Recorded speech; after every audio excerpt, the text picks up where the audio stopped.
Les débuts de la Troisième République.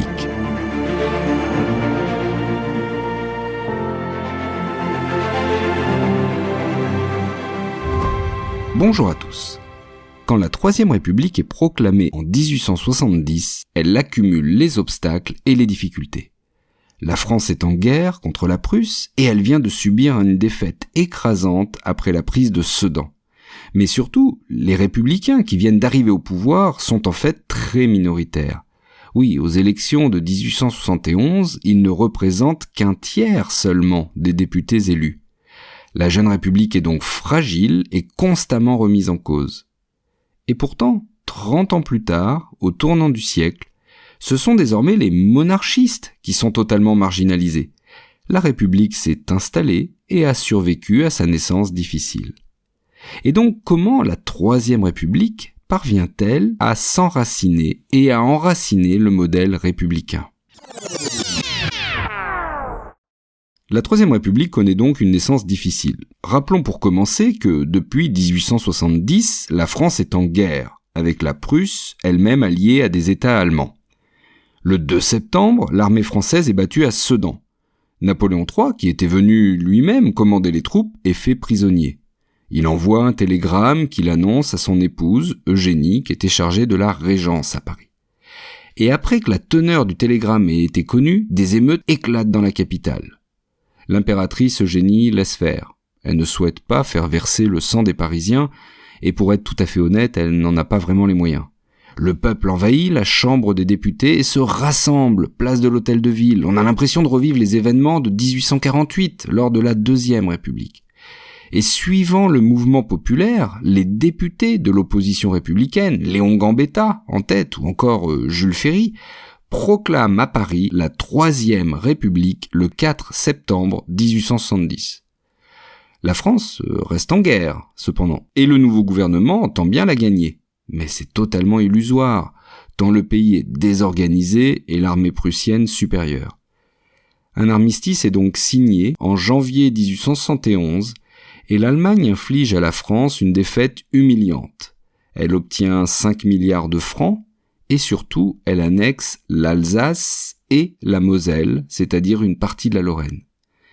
Et dans le cadre de l'armistice, et à la demande des autorités allemandes, des élections législatives sont organisées en février 1871. Alors ces élections voient la victoire des monarchistes, qui remportent la majorité des sièges à la Chambre des députés. Oui, ce qui les avait rendus populaires, c'est qu'ils avaient promis de signer la paix avec l'Allemagne. Mais la population parisienne, qui a subi un siège terrible pendant cette guerre de 1870, le peuple de Paris, littéralement, mourait de faim. On avait mangé les animaux du jardin des plantes, quand même. Et donc, dans ce siège qui a été très dur, qui a accablé la population parisienne, évidemment, les Parisiens voient dans cette conclusion et cet armistice une trahison. Et cette population va se révolter contre le gouvernement et proclame la Commune de Paris libre et indépendante. En clair, Paris fait sécession du reste du pays. C'est un épisode révolutionnaire. C'est aussi une véritable expérience socialiste, assez courte puisqu'elle va durer 72 jours. Le gouvernement se replie à Versailles, désormais on va les appeler les Versaillais, et décide de réprimer très fortement cette insurrection. La violence va être très importante, ça finit dans un bain de sang durant ce que l'on va appeler la semaine sanglante du 21 au 28 mai 1871.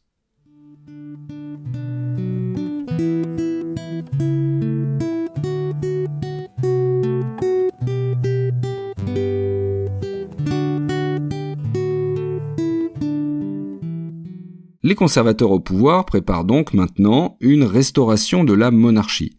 Mais ils sont très divisés. Dans les grandes lignes, deux tendances, les légitimistes, partisans de la ligne des Bourbons, et les orléanistes, qui souhaitent, eux, la continuité de la dernière famille royale régnante, c'est-à-dire celle des Orléans. Malgré toutes leurs oppositions, ils parviennent à s'accorder sur une candidature royale autour de la figure d'Henri d'Artois, comte de Chambord, l'héritier Bourbon au trône de France.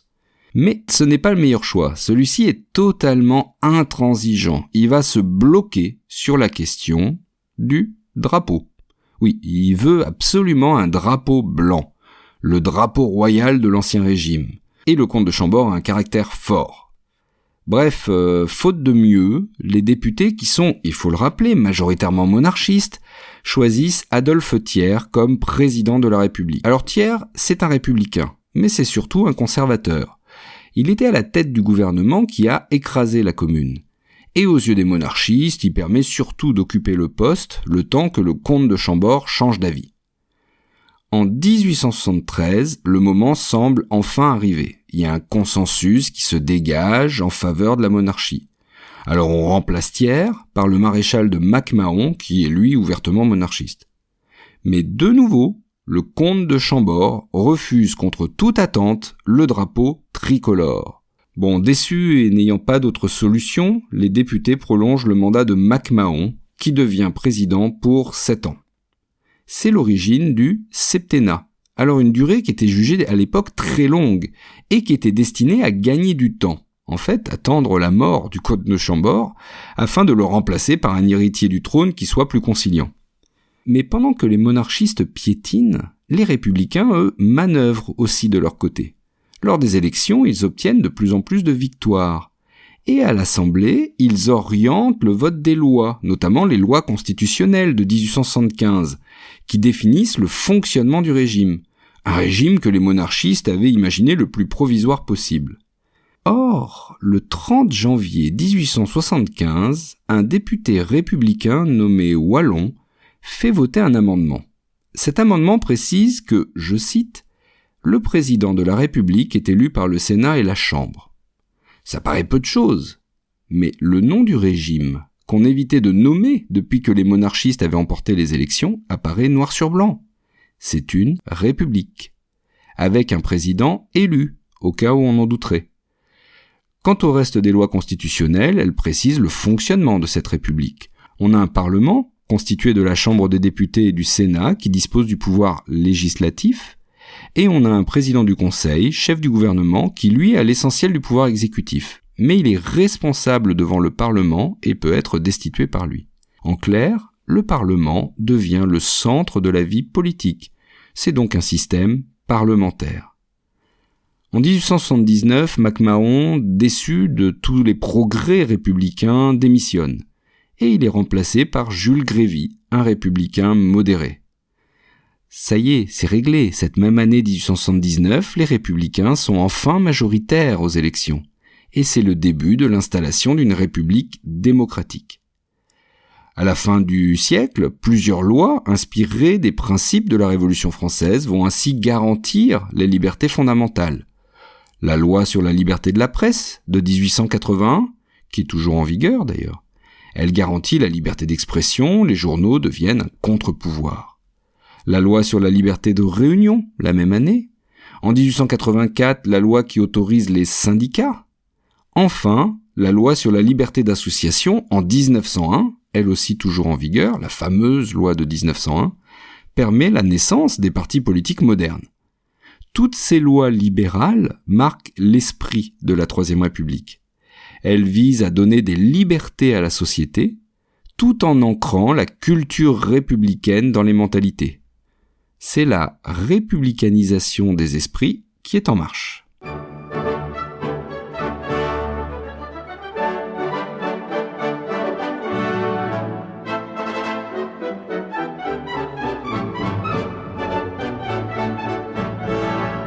La démocratie progresse donc en France, mais il y a encore des exclus. Les femmes, qui ne votent pas et qui ne voteront pas jusqu'en 1944, et les colonisés qui, pour l'essentiel, n'ont pas le statut de citoyen. La Troisième République est aussi une république impériale, ne l'oublions pas, il y a un empire colonial.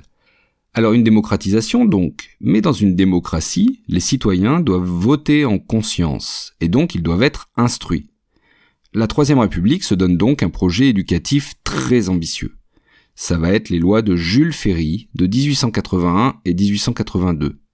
Avec ces lois, l'école devient gratuite, laïque, c'est-à-dire dégagée de l'influence de l'Église, et obligatoire. Ça, c'était pour obliger les familles à envoyer leurs enfants à l'école plutôt qu'au champ ou à l'usine.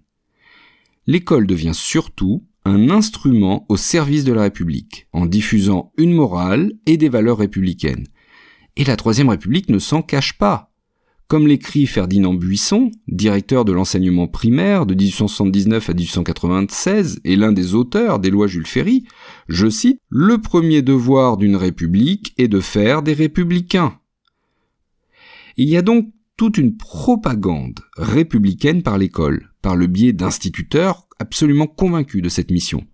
Ce sont les fameux hussards noirs, décrits par Charles Péguy, qui les a connus dans son enfance. De très nombreuses écoles sont construites dans tout le pays, et à proximité directe de la mairie. Oui, on montre que c'est le lieu de formation du futur citoyen.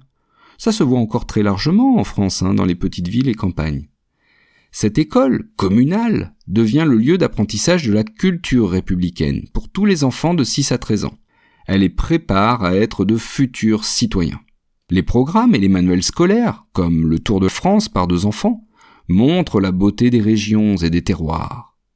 La République inculque d'ailleurs l'amour de la patrie et prépare la jeunesse à la défendre, avec le souvenir des provinces perdues en 1870, l'Alsace et la Moselle. D'ailleurs, une autre loi, celle du 15 juillet 1889, institue le service militaire obligatoire, c'est-à-dire la conscription, d'une durée de 3 ans pour tous les hommes âgés de 25 ans. L'armée devient ainsi un moyen de compléter la formation civique apprise à l'école.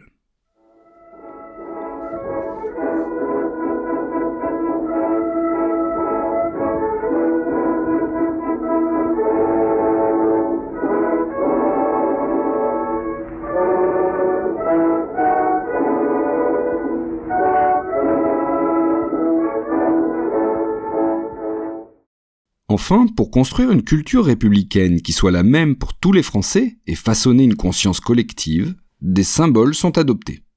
La Marseillaise devient l'hymne officiel en 1879.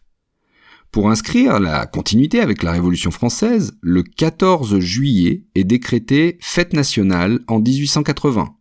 Les élèves des écoles participent d'ailleurs au défilé. À partir de 1884, toutes les mairies de France sont ornées de la devise républicaine, liberté, égalité, fraternité, et d'un buste de Marianne, allégorie de la République. La République se donne enfin des héros, alors ils sont souvent au Panthéon, le lieu où sont enterrés les grands hommes auxquels la République se réfère, Voltaire, Rousseau et ceux qui ont combattu pour ces valeurs. Certaines vies, des œuvres de personnalité sont exaltées, comme celle de Victor Hugo, qui a résisté à Napoléon III, ou encore Pasteur, un pionnier de la science et du progrès.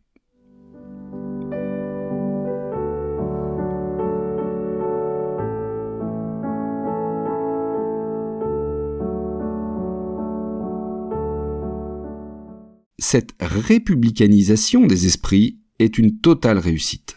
En effet, malgré les différentes crises que la Troisième République affronte, le scandale de Panama, la crise boulangiste ou l'affaire Dreyfus, pour ne citer que celle-là, elle tient et se maintient jusqu'en 1940.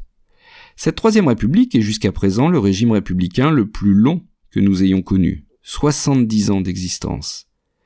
Il faut en fait la défaite face à l'Allemagne et le vote des pleins pouvoirs au maréchal Pétain pour que la Troisième République disparaisse. Mais c'est une autre histoire. J'espère que vous avez aimé cet épisode, et si c'est le cas, n'hésitez pas à le partager, à en parler autour de vous, à commenter aussi sur Apple Podcast, à laisser une évaluation sur les plateformes qui le permettent, Apple Podcast ou Spotify. Vous pouvez aussi vous abonner afin de ne manquer aucun nouvel épisode, et on se retrouve très bientôt pour une nouvelle page d'histoire.